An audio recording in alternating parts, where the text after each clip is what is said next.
Hey there, fire signs. It's Jen here from tarotspirit.net doing your reading for the week of September 9th. Thank you for joining me. I feel like I'm not talking loud. Maybe my ears are plugged. Alright, today I'm using the Wild Unknown Tarot. I have my book out because I don't use it that much, and sometimes I can't tell which card is what. I still have like this ring of crystals because when I did a reading for myself, I don't sit there and go, okay, well, Jen, you got the Wheel of Fortune. The Wheel of Fortune means something because that'd be ridiculous. So I was sort of fidgeting with my crystals while I was reading and made this ring of crystals. So I was like, all right, I'll just leave it. Okay, now I'm just babbling. So we will start with Aries. And I'll do a timestamp so you don't have to listen to my rambling. Three of Swords. Well, there you go. The Nine of Wands. And the Six of Wands. Okay. All right. The Empress at the bottom. So, definitely a relationship feel. For those of you who have been in a relationship that's just had a lot of conflict and heartbreak, and you feel like you've done as much as you can, but it never seems to be good enough. Or someone could just come up and be like, I don't love you. I want to break up. This is not what I want. Because this is often the truth hurts. It's like someone's very harsh. Like, I know someone who was married to a woman for, I don't even know how long. The kids were all 18 and older. And they were older kids, so at least 30 years. And he, and not just asked her for a divorce, but made sure he said, I never loved you. Like, I mean, I was just like, what the hell was the point? Like, and they didn't have like a bad marriage. Like there wasn't, I don't know. It was just unnecessarily harsh. Now that obviously isn't going to happen for a lot of you, but, or maybe something like that happened in the past where a breakup just went rough. You know what I mean? And you had been like, and it's definitely adds insult to injury when you had been doing everything you can to make it work. And that's kind of a good sign. If you feel like you're the only one trying, then you probably are, and you need to believe the other person that they don't think it's worth trying. But you've been doing everything to hold it together. Maybe you did have kids, so I mean, it's no judgment. That's totally understandable. But it's just, I feel like there's been a breaking point. And maybe again, this could have happened a long time ago or a while ago. And you've just been trying to hold it together, and you hold it together and keep it together. But there's some sort of shift this week. And the shift is allowing yourself to be free of it. You have this gorgeous Empress card, and you're just like, you know what? I just got this weird thing. Like, you maybe get some sort of validation. Maybe they went on to be with someone else, and you run into that person, and they were like, oh my God, you were so right. He or she was just, so difficult. And they turned around and did the same thing. Or you hear through the grapevine that, their new relationship isn't working out. And it's not like you're like, yeah, you wish them ill, but it's some sort of validating information that you hear that comes through. And you're just like, because they almost made you feel like you were crazy, you know what I mean? But something like, but that's just for a few people. But for a lot of you, I think what's going to happen is you're just going to, it's going to shift in your brain, and you're just going to be like, why am I still holding on to this? Why do I still care? That person treated me like crap. Why am I spending any more time and energy like worrying about it or fussing about it? Like, you're going to be very mindful of where you're expending your energy. And then it's like you're just going to let go. Like, you're just not going to care anymore. You're going to realize that it's absolutely a waste of your time and energy to think about, to give this person any more thought or any more of your energy. And so this is the victory card. And to me, it's just like, count your wins. Like you've conquered. You're no longer allowing this backstory, this past story, to continue to insert itself into your current life, or your worries about what's going to happen in the future. It's like somehow something's clicked where you've been able to let it go. And I feel like it's like, I'm really going to work on myself. I'm going to, the Empress, she doesn't control. That's more the Emperor. Like, here's the law. I'm laying down the rules, and this is the way it is. You do what I say. The Empress is organic, and she encourages, and she's just there supporting. And it's almost like that magical moment when you're like, it's not give up. Like, I give up in I'm taking my ball and going home type, like, screw you guys. What was that, Cartman? Screw you guys, I'm going home. It's like, I surrender. I surrender to trying to understand someone who's not logical. I surrender that things are going to, I cannot control other people. I cannot control my future relationships, but I just need to actually just live and experience and deal with it as it comes. And some may turn out bad, some may turn out great. And I just need to focus on myself and work on myself and what I want to create and what's important to me in this world, and spend my energy on that. And it's a real win for you. It's really going to create a very significant shift and release a burden like that you didn't even realize you were carrying. Okay, nice reading. All right, now on to Leo. How are you doing, Leo? Thanks for joining me.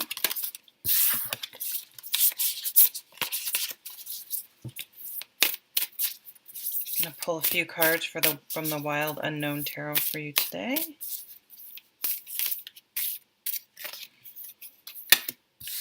The Four of Swords.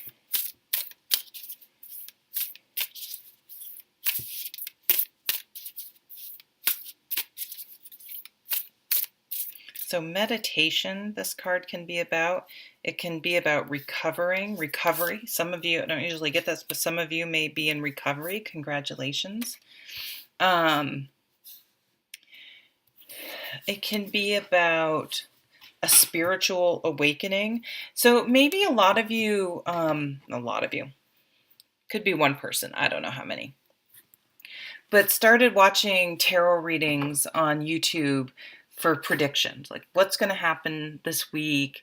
Am I going to find love? Am I, I love predictive readings too, like the next person, but that's why you're here. That's what's drawn you. And you're starting to, all of a sudden you have this epiphany that, and this happened to me. I started reading tarot cards because I wanted to know like the mystical aspect, and I wanted to know the future, and I wanted it to tell me what I wanted to hear.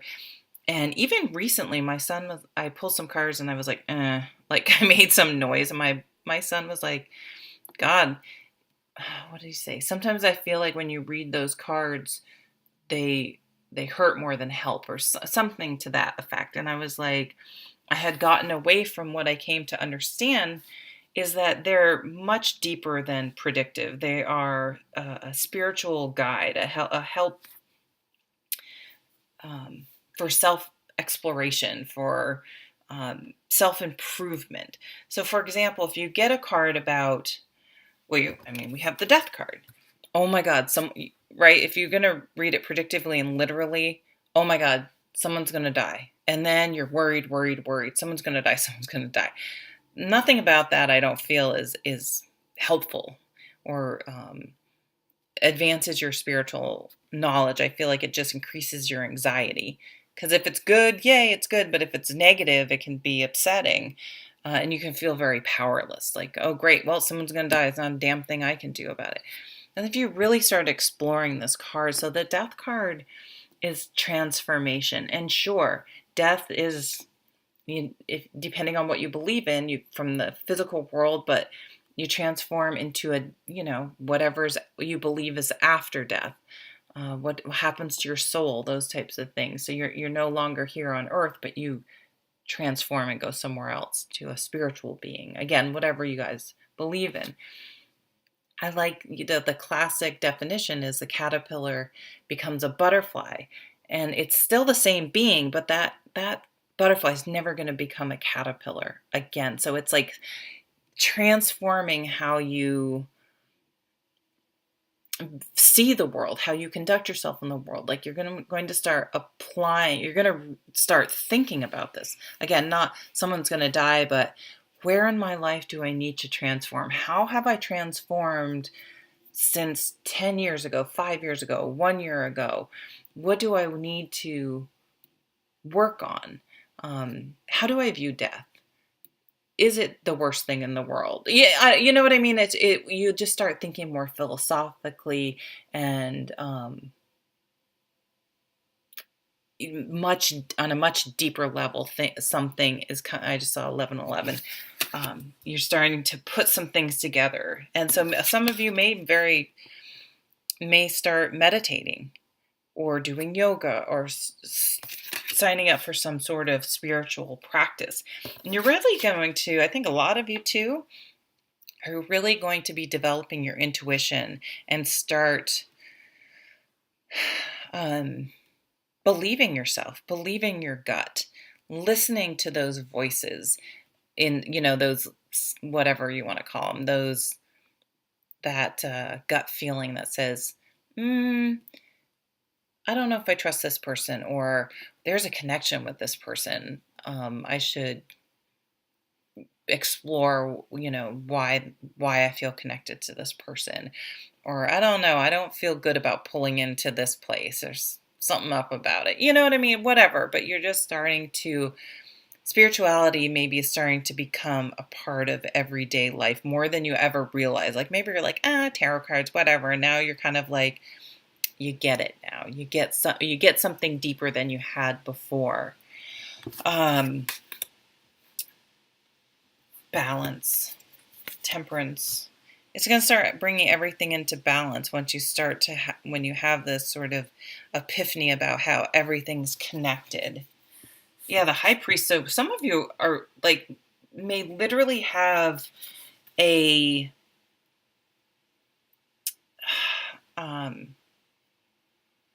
like psychic experience this week where you're like, I knew that was going to happen. Like you started recognizing it.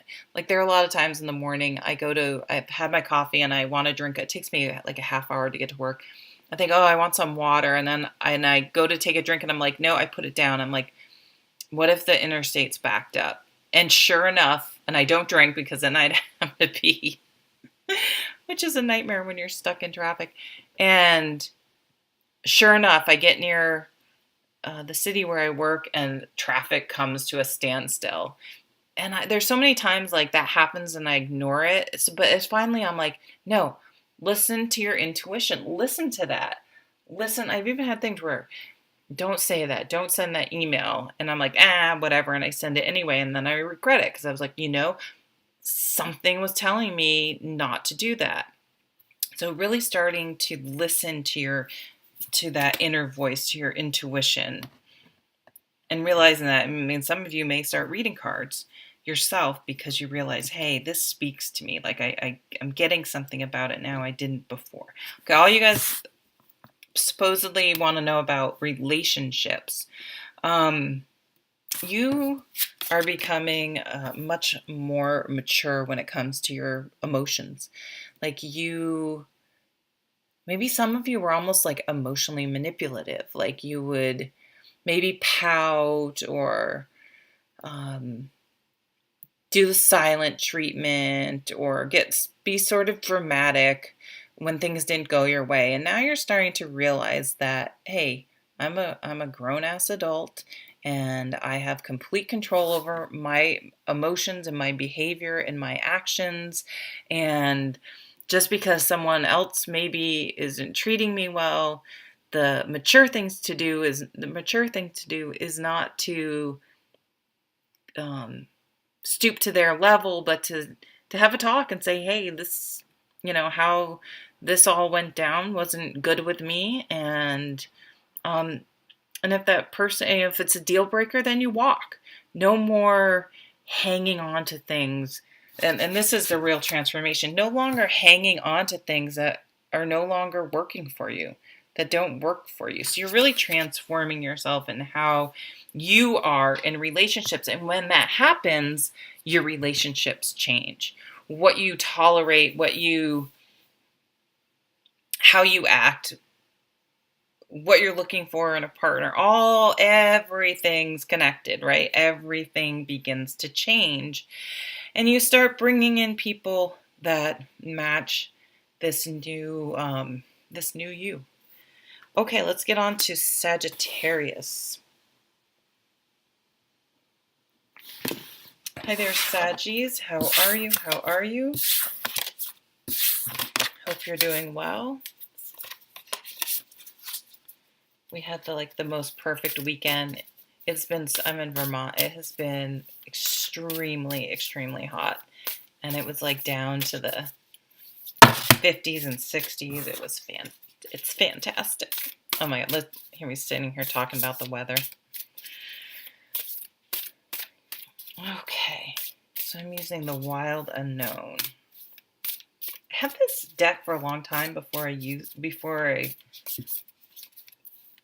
didn't really use it all that much. I liked it, but I don't know. And now it's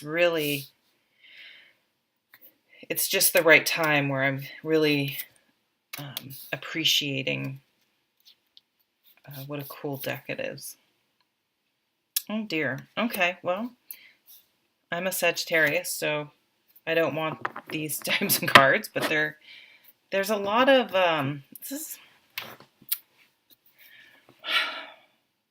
we don't have the best cards, but we have one of my favorite cards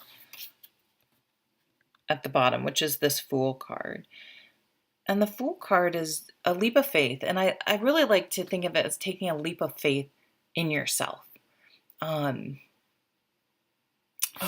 me see if I can find this quote on my phone here that I read the other day, and it just came to mind. So someone wants to hear it, needs to hear it. But we have the Two of Wands. So the Two of Wands for me is about, you have a finite amount of energy. And the Two of Wands is where are you going to spend that energy? Because right now, some of you are spending it on jealousy or past relationships and pining for someone, or just a poverty mentality. I'm never going to have enough. I'm never going to make enough money. I'm never going to have the relationship I want. I'm never going to have the house I want. And just and we don't even realize we're doing it. It's not like you're sitting there, whining to people. It can be very subconscious that we don't even know we're doing it. And if you're into the law of attraction, then we're just going to attract more of that. This wasn't the quote I was looking for. I'll find it, but this is a good one. The primary cause of unhappiness is never the situation, but your thoughts about it. Exactly. Thank you, Eckhart. That was Eckhart Tolle. But let me try to find the other one. Wow, that was even more perfect than I realized. Here it is. This is Ralph Waldo Emerson. What you are afraid to do is a clear indication of the next thing you need to do. So that's really what I'm feeling with this Fool card. Maybe these fears and these thoughts, you've kept yourself trapped and not allowed yourself to expend the energy in the places. I know it sounds like, why would you do this? But, us humans, and I'm a Sagittarius, I'm including myself in this, spend all sorts of time resisting the things we want and self-sabotaging because we're afraid. Because of fear, which is all we decide it's being smart and not being foolish, and listening to other people who are scaredy cats and project their self-esteem, lack of self-esteem, and fear onto us, like, oh, you're crazy to do that. Oh, don't you, I would never do that, blah, blah, blah, blah. And then we start believing it. But this is having that, so that thing, whenever this comes up in that kind of this context, it's like that thing that you're like, oh, I'd really love to become a psychologist. And then it's like your fear comes up. No, you could never do that. Oh, it's too expensive to go back to school. The training is really intense. Who do you think you are telling other people how to, like, you have your own right? Our brain just kicks into, like, it excels at fear and negativity. That's like all humans excel at that. And so whatever that thing is that pops up that you're like, I would really like to live by the ocean. It's too expensive. You can't possibly live by the ocean. Maybe you'd have to bring your kids out of school, and you could never afford the housing prices. And what if there's a tsunami and a hurricane? It would be a disaster. So stop yourself. And whenever that thing, I want to change career. I want to get out of this relationship that's absolutely sucking my soul. This job that I hate. I want to own my own yoga studio, have an online business, work from home. Stop yourself before that negativity comes in and really explore it and really truly figure it out. If you want it bad enough, you can make it happen. Okay? I mean, yes, of course, if you're 5 feet tall and my age, you're not going to become an NBA player, okay? So there are some things that are just, yes, that probably is not going to happen. But maybe you could become a coach or pick up, I mean, you got to, most things though, there is a way to find some version of it to bring into your life. For those of you who have been wounded in past relationships, it's time to get back out there, guys. As afraid of you are, take a leap of faith. There is someone out there for you, but you're not going to find him if you have a wall up or you're spending all your time, blocking your energy, blocking yourself and being hurt or focusing on how past things didn't work out and finding red flags in everyone where maybe it's been a knee-jerk reaction to a negative experience in the past. So the minute, that guy or girl does something, you're like, oh, it's just like so-and-so, I'm out. And so you have to find a balance between trusting your intuition and truly opening up and giving it a shot and taking a leap of faith and getting out there again. Okay, well, thank you so much for watching. I hope you have a great week. Take care.